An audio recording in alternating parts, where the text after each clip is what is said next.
हमें प्रूव करना है कि अंडर रूट 5 इरेशनल होता है, तो हम इसे थोड़ा चालाकी से प्रूव करेंगे। हम अंडर रूट 5 को रैशनल मान लेंगे। हम ये मान लेंगे कि अंडर रूट 5 एक रैशनल नंबर है। जैसे हमने किसी होशियार इंसान को मूर्ख मान लिया हो, अगर हम किसी होशियार को अगर मूर्ख मान लेंगे, अगर वो होशियार होगा बाद में तो वो साबित होकर आ जाएगा। तो हम जानते हैं कि ये होशियार है, लेकिन हम मानेंगे कि ये मूर्ख है ना, ये बहुत बड़ा मूर्ख है। तो अगर ये होशियार होगा तो जो हमने मूर्ख माना है वो गलत साबित हो जाएगा आगे चल के, है ना। तो उससे प्रूव हो जाएगा कि ये भाई साहब मूर्ख नहीं होशियार है। तो उसी तरह हमें प्रूव करना है कि ये इरेशनल है, तो हम मान लेते हैं कि ये रैशनल है ना, फिर आगे बढ़ेंगे।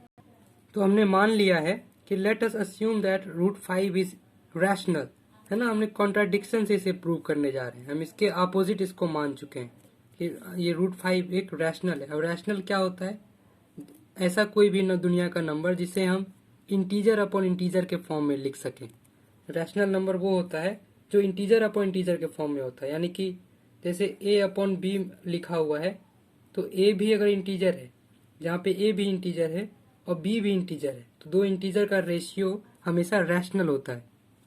तो हम अंडर रूट 5 को लिख सकते हैं। इसी को हम मैथ्स में लिख रहे हैं, अंडर रूट 5 इज रैशनल। इसको हम गणित की भाषा में लिखने जा रहे हैं कि root 5 is equal to a upon b, है ना। रैशनल नंबर को तो हम दो इंटीजर का रेशियो, जहाँ पे a भी इंटीजर है और b भी इंटीजर है ना, दो इंटीजर के रेशियो के फॉर्म में लिख दिया, a अपॉन बी लिख सकते हैं।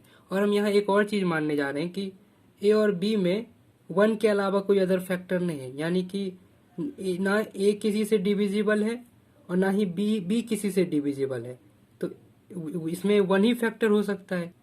कहने का मतलब है कि दोनों एक दूसरे को काट नहीं सकते। जैसे हम इसको 4/2 नहीं लिखेंगे, 2 जब 4 हो जाएगा कट जाएगा। तो ये ऐसे नंबर हैं जिनमें सिर्फ 1 फैक्टर है अकेला, जैसे 3/4 लिख दिया या 4/3 लिख दिया, तो ये दोनों को हम काट नहीं सकते, क्योंकि इसमें जो कॉमन है सिर्फ 1 है, 1 ही फैक्टर है इन दोनों का।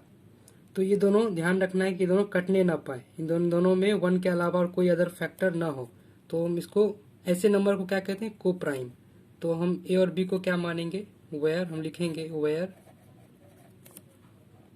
Where a and b are coprime, यानी कि ये इनमें सिर्फ 1 फैक्टर है और कोई भी दूसरा फैक्टर नहीं कॉमन है। ये दोनों आपस में कट पिट नहीं सकते, ठीक है।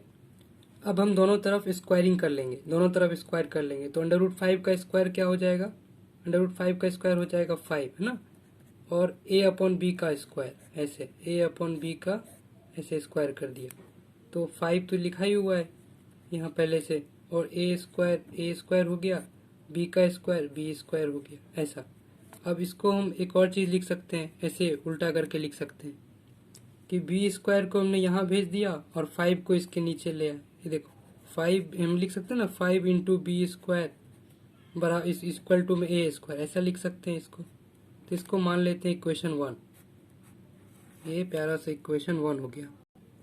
अब इस 5 को हम इसके नीचे ला सकते हैं, a के, बी स्क्वायर को यहीं छोड़ दिया और a 5 को, ये जो 5 लिखा है उसे a स्क्वायर के नीचे ले आए, तो a स्क्वायर अपॉन में 5 हो जाएगा, ऐसा लिखना, ऐसा लिख सकते हैं हम इसको। यहाँ से क्या दिख रहा है कि जो 5 है वो a स्क्वायर को डिवाइड कर रहा है, यानी कि 5 ने a स्क्वायर को डिवाइड कर दिया, है ना। 5 ने a स्क्वायर को डिवाइड कर दिया तो b स्क्वायर आया। जब 5 ने a स्क्वायर को डिवाइड किया तो क्या आया? b स्क्वायर, यानी कि a स्क्वायर जो है 5 से डिविजिबल है। तो हम लिख सकते हैं ना कि a square is divisible by 5। जैसे 25 डिविजिबल है 5 से ना, 5 5 25, 225 डिविजिबल है, 625 डिविजिबल है, उसी तरह a स्क्वायर भी 5 से डिविजिबल है। तो हमने लिख दिया a square is divisible by 5, है ना। यहाँ से दिख रहा है a स्क्वायर 5 से डिविजिबल है। अगर हम a की जगह कोई भी वैल्यू मान लेते हैं, जैसे कि जो 5 से डिविजिबल हो, जैसे, और इसका स्क्वायर भी पॉसिबल हो, परफेक्ट स्क्वायर, तो a जैसे मैंने रखा 5, है ना, a इज इक्वल टू अगर रखा 5, तो a स्क्वायर क्या हो जाएगा? a स्क्वायर हो जाएगा 25, है ना। तो हमें दिख रहा है कि जो 25 है वो 5 से डिविजिबल होता है, a स्क्वायर, यानी कि a स्क्वायर 5 से डिविजिबल है और a भी 5 से डिविजिबल है ना, 5 भी डिविजिबल है। उसी तरह हम और भी एग्जांपल ले सकते हैं। जैसे हमने a को कहा 15, a हमने 15 लिया, तो a स्क्वायर 15 का स्क्वायर कितना होता है? 225, तो 225 भी 5 से डिविजिबल है और 15 भी 5 से डिविजिबल है ना। तो यानी कि जब ए स्क्वायर 5 से डिविजिबल होगा तो ए भी 5 से डिविजिबल होगा। तो हम लिखेंगे ए इज डिविजिबल बाय 5 है ना। ए स्क्वायर भी डिविजिबल है 5 से और ए भी डिविजिबल है 5 से।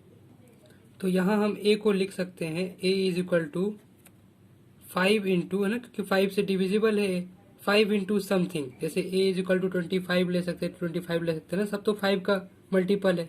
25 को 5 इंटू 5 लिखा जा सकता है, 225 को 5 इंटू 45 लिखा जा सकता है ना। इसको 5 इंटू 5 इंटू में समथिंग, मान लिया कोई इंटीजर m है ना, 5m ऐसा मान सकते हैं हम ए को। अब इस ए की वैल्यू को हम इक्वेशन 1 में उठाकर पटक देंगे। यहाँ पर m कोई भी इंटीजर है वो हम लिख सकते हैं कि where m is some integer. 5b square तो ऐसे ही लिखा रहेगा 5 इंटू बी स्क्वायर। हमें a की जगह रखना है 5m, तो a स्क्वायर की जगह रखा हमने 5m का स्क्वायर। इसको सॉल्व कर लेंगे। 5b square is equal to 5 का स्क्वायर होता है 25, m का स्क्वायर हो जाएगा m स्क्वायर है ना। तो अब इसको हम सॉल्व कर लेंगे। b स्क्वायर यहीं पे छोड़ देंगे और 5 को इसके नीचे ले आएंगे, तो 25 अपॉन में 5, ये 5 नीचे चला आया इसके, और इंटू में m स्क्वायर तो पहले से लिखा हुआ है। इसको आगे सॉल्व करेंगे तो 5 5 जा 25 होता है, तो ये हो जाएगा b square is equal to 5 into में m स्क्वायर है ना। इसको ऐसा लिखा जा सकता है। अब यहाँ भी वही चीज़ लिखा हुआ है कि अगर हमने इसको, अगर हम सही से लिखना चाहें तो इसको पलट के हम ऐसा भी लिख सकते हैं कि m स्क्वायर को यहीं छोड़ दिया और 5 को इसके नीचे ले आया, यानी कि m स्क्वायर को तो यहीं रहने दिया यहाँ पे अपनी जगह पे, और b स्क्वायर के नीचे ले आया 5 को। ऐसा लिख सकते हैं ना, वही चीज़ तो लिखा है, ये ऊपर वाली चीज़ लिखी हुई है। तो यहाँ से दिख रहा है कि b स्क्वायर को 5 ने डिवाइड किया, यानी कि b स्क्वायर 5 से डिविजिबल है, तभी तो m स्क्वायर आया है ना। b स्क्वायर, जैसे a स्क्वायर ऊपर डिविजिबल था 5 से है ना, यहाँ पे a स्क्वायर डिविजिबल था 5 से तो b स्क्वायर आया। यहाँ पे b स्क्वायर डिविजिबल है 5 से, तभी m स्क्वायर आया। तो हम लिख सकते हैं, हम लिखेंगे b square is divisible by 5, जैसे ऊपर किया था वही चीज़ कर रहे हैं। b इज डिविजिबल बाय 5 है ना, क्योंकि b स्क्वायर डिविजिबल है इसलिए b भी डिविजिबल होगा 5 से, वो हम समझ चुके हैं ऊपर। लेकिन हमने तो माना था कि a और b को प्राइम है, यानी कि ना ही a और b एक दूसरे से कभी डिविजिबल नहीं होंगे। लेकिन ये प्रूव होकर क्या आया है कि a भी 5 से डिविजिबल है, यानी कि a 5 का मल्टीपल है। यानी जैसे कि a को हम 25 लिखा, a 25 हो सकता है या 15 हो सकता है, कुछ भी 5 का मल्टीपल जो 5 से डिवाइड हो जाए। और b भी हो सकता है ऐसा, मान लिया b 25 हो गया तो जो भी वो भी 5 से डिविजिबल है, तो ये तो कट गया ना आपस में। तो हमने तो कहा था ये कटना नहीं चाहिए, इनमें 1 के अलावा कोई अदर फैक्टर ही ना हो, ये कटना नहीं चाहिए आपस में, a और b हमेशा जिंदा रहेगा।